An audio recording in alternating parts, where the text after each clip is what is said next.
bonjour. Aujourd'hui, je vous explique un petit peu le sens de cette deuxième dimension dans la cosmogonie des harmoniques.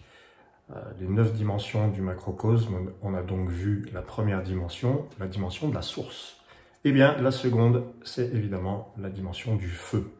Le feu sacré, c'est l'arcane 2 de l'oracle des harmoniques, et il nous raconte comment l'univers s'est créé dans la deuxième dimension, c'est-à-dire celle de l'énergie. L'énergie, vous voyez, hop, elle est là, on la voit très très bien, c'est une flamme, et puis de la lumière autour, et puis aussi une espèce de fer à cheval, qui est relié à la notion de forge. C'est pas le cheval là qui nous intéresse, c'est le feu qui a créé la forge, le fer à cheval. Entre les mains, on a cette flamme pour nous rappeler que les mains sont à l'origine aussi de la technique, de la technologie. La deuxième dimension du macrocosme, la deuxième dimension harmonique, la dimension du feu, nous raconte donc comment l'univers s'est créé.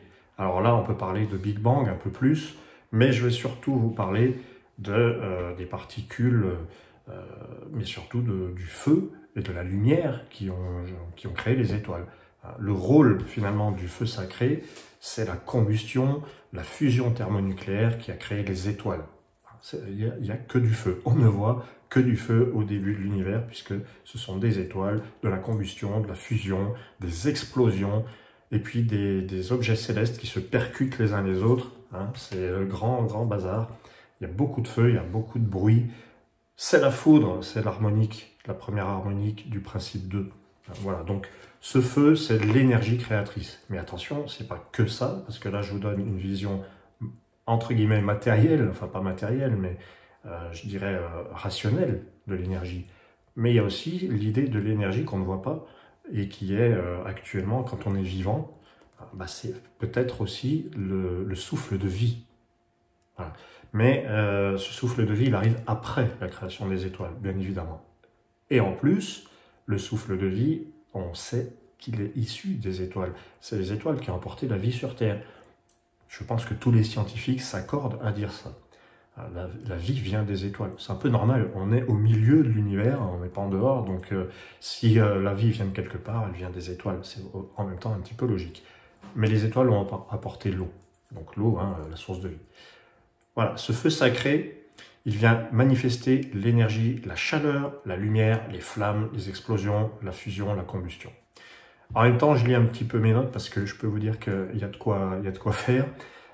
Donc tout ce qui brûle, tout ce qui réchauffe. Alors, le soleil, il y a une carte qui s'appelle le 7e soleil, mais le feu sacré désigne les flammes du soleil, qui est notre étoile centrale, grâce à laquelle on est là, finalement. Alors, que vient symboliser cette foudre? Le rôle de la foudre, ça c'est les percussions, les explosions. Et les planètes se sont créées comment? Eh bien, ce sont des petites boules dans l'univers qui se sont croisées et qui se sont percutées et qui ont construit des astres, au bout d'un moment. La foudre, percussion, rotation, météorite, chocs frontaux, voilà. Bon, en fait, la foudre, c'est le choc. C'est les chocs frontaux, c'est les météores qui se rentrent dedans. Il y a quelque chose du point de vue de la création de la Lune qui est intéressant, parce que quand la Terre s'est créée, donc c'était une boule de feu, ni plus ni moins, à un moment donné, elle a été percutée, elle aurait été percutée par une planète grosse à peu près comme Mars, qui s'appelait Theia. Et cette planète est venue de plein fouet frapper la Terre. Qu'est-ce que ça a donné? D'abord, ça a donné une espèce de déflagration géante, mais il se trouve que les débris de Theia se sont mis à tourner en orbite autour de la Terre, de la proto-Terre si on peut dire. Et cette rotation, donc, nous parle de la deuxième harmonique qui s'appelle la roue céleste. Donc d'abord on a un choc frontal avec la foudre, ensuite on a une rotation, on a une révolution, et on a du coup, comment dire, les débris qui vont tourner autour de la Terre vont former un nouvel astre, la Lune, mais la Lune va modifier la rotation de la Terre et elle va la ralentir. Elle va ralentir cette rotation, et qu'est-ce que ça va produire?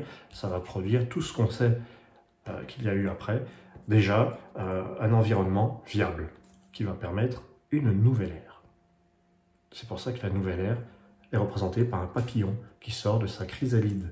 la vie devient possible. Voilà. L'histoire du feu, c'est, comment dire, en fait, c'est l'histoire de ce choc frontal, de ces volcans, de ces cratères, de ce feu qui explose, ces explosions incessantes mais nécessaires pour créer la vie, en fait. Donc, le choc, la rotation, puisque après le choc, la vitesse de rotation change, et après la vitesse de rotation, la Lune se crée, elle est beaucoup plus grosse et beaucoup plus près de la Terre que maintenant, mais elle va permettre au fil du temps à une nouvelle ère d'advenir en fait. Voilà. Donc la dimension du feu, alors après dans le jeu de cartes, hein, donc évidemment, ça va nous parler de l'énergie au sens vaste, pas seulement le feu, mais aussi votre énergie à vous.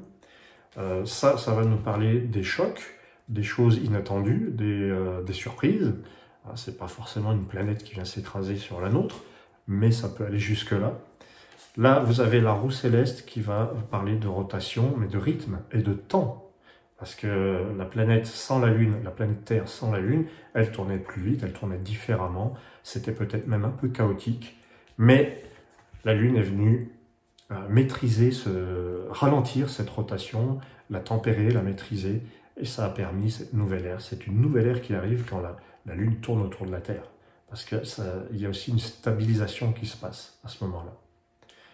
Voilà, pour le principe 2, on a déjà pas mal d'informations. Je développerai les cartes du principe 2 dans une autre vidéo. Merci à vous.